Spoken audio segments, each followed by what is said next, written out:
Hello friends, even institute of computer education में आपका स्वागत है। जावा के बेनिफिट्स और फीचर्स के बारे में। जावा के बहुत सारे बेनिफिट्स और जावा के बहुत सारे फीचर्स हैं, लेकिन उनमें से कुछ इंपॉर्टेंट फीचर्स को हम इस सेशन में शामिल करने वाले हैं और साथ में उन्हें समझने वाले हैं। तो आइए शुरू करते हैं जावा के सबसे पहले फीचर के बारे में। जावा लैंग्वेज बहुत ही सिंपल लैंग्वेज है। यदि आप पहले से C++ जानते हैं तो ये आपके लिए बड़ी ही सिंपल हो जाती है, और यदि नहीं भी जानते तो इसको सीखना बिल्कुल भी मुश्किल नहीं है। यह लगभग C++ जैसे कॉन्सेप्ट को ही फॉलो करती है, परंतु यहाँ पे सिंटैक्स डिफरेंट रहता है।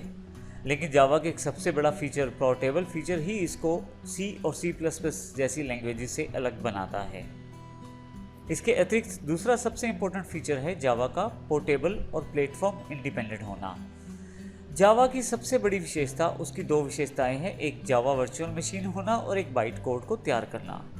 बाइट कोड और जावा वर्चुअल मशीन की सहायता से ही अलग अलग तरह के प्लेटफॉर्म्स पे जावा आसानी से कार्य कर लेती है।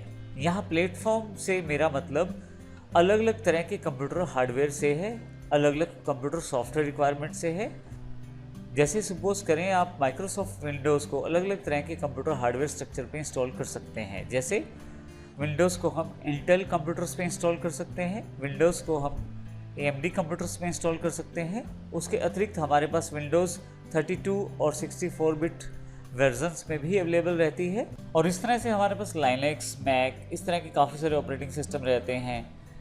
इन सभी ऑपरेटिंग सिस्टम के साथ साथ हमारे पास अलग अलग तरह के सॉफ्टवेयर्स रहते हैं, अलग अलग तरह के हमारे पास हार्डवेयर स्ट्रक्चर रहते हैं।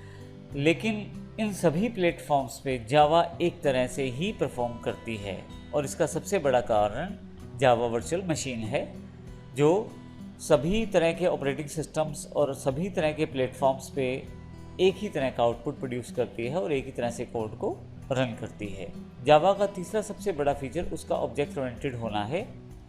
ऑब्जेक्ट ओरिएंटेड प्रोग्रामिंग अर्थात OOPS बहुत ही इंपॉर्टेंट फीचर है जावा का, जिसमें object, class, inheritance, polymorphism, abstraction और एनकैप्सुलेशन जैसे कॉन्सेप्ट इसमें शामिल किए गए हैं। इन सभी को जावा फॉलो करता है।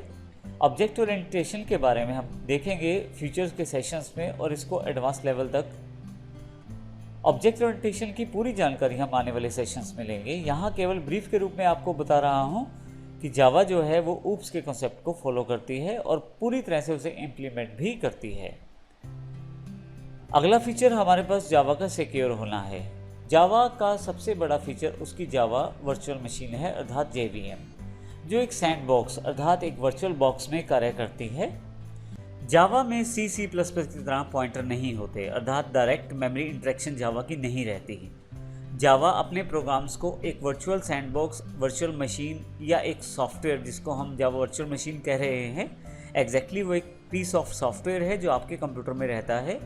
केवल इसी के अंतर्गत ही अपने प्रोग्राम्स को रन करता है जावा, जिसकी वजह से वह आपके सिस्टम के डेटा से इंटरेक्ट नहीं कर पाता और आपका डेटा बिल्कुल सिक्योर रहता है।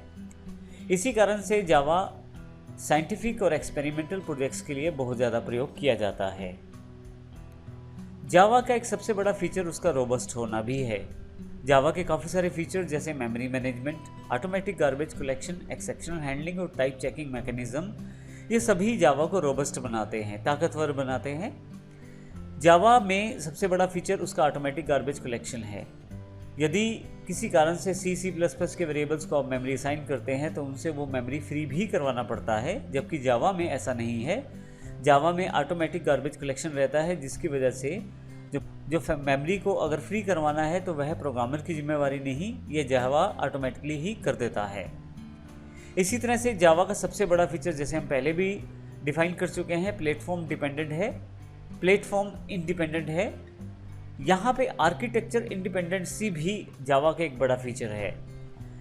यहाँ मैं इसको एक एग्जांपल से प्रस्तुत कर देता हूँ। C++ जैसी लैंग्वेजेस यदि विंडोज़ के 32 बिट सॉफ्टवेयर पे चलेंगी तो वहाँ पे वेरिएबल्स का साइज़ डिफरेंट रहेगा, और यदि C++ जैसी लैंग्वेजेस के प्रोग्राम को आप विंडोज़ के 64 बिट वाले वर्जन पे चलाओगे तो वहाँ पे वेरिएबल्स का जो साइज़ है वो डिफरेंट रहेगा। परंतु जावा डिफरेंट आर्किटेक्चर में, चाहे विंडोज़ 32 बिट पे काम करें या 64 बिट पे काम करें, एक ही तरह के मेमोरी साइज़ के वेरिएबल्स को क्रिएट करता है, जिससे आपकी प्रोग्राम की यूनिफॉर्मिटी बनी रहती है और आप इसको आसानी से अलग अलग प्लेटफॉर्म्स पे चला पाते हैं।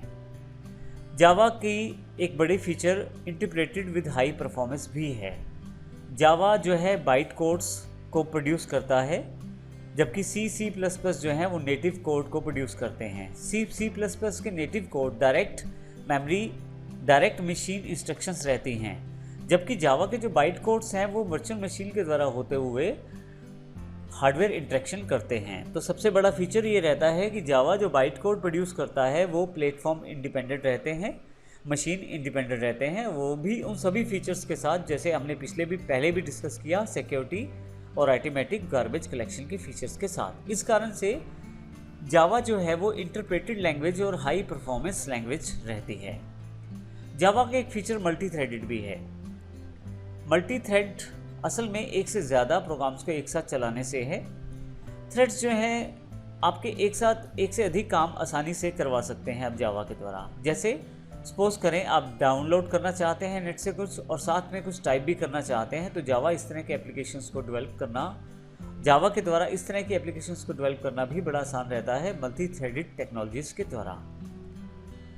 इसके अतिरिक्त जावा का एक बड़ा फीचर डिस्ट्रीब्यूटेड होना भी है। रिमोट मेथड इन्वोकेशन और एंटरप्राइजेज जावा बीन्स की सहायता से आप ऐसी एप्लीकेशंस बना सकते हैं जो आप डिस्ट्रीब्यूट आसानी से कर सकते हैं। तो इस कारण से ये सभी जावा के इम्पोर्टेंट फीचर्स हैं जिनकी वजह से जावा एक स्ट्रॉन्ग और इम्पोर्टेंट लैंग्वेज बन के उभरी है। तो इस पूरे सेशन में हमने देखा कि किस प्रकार जावा के जो फीचर्स और बेनिफिट्स हैं जावा को एक इम्पोर्टेंट लैंग्वेज बना देते हैं और इसी के साथ इसे एक पॉपुलर लैंग्वेज भी बना देते हैं इसके बेनिफिट्स और फीचर्स के साथ। नेक्स्ट सेशन में हम देखेंगे जावा और C++ में क्या डिफरेंस है, किस प्रकार से जावा C++ के कॉन्सेप्ट्स को फॉलो करती है और किस प्रकार से यह है उनसे बिल्कुल डिफरेंट लैंग्वेज है।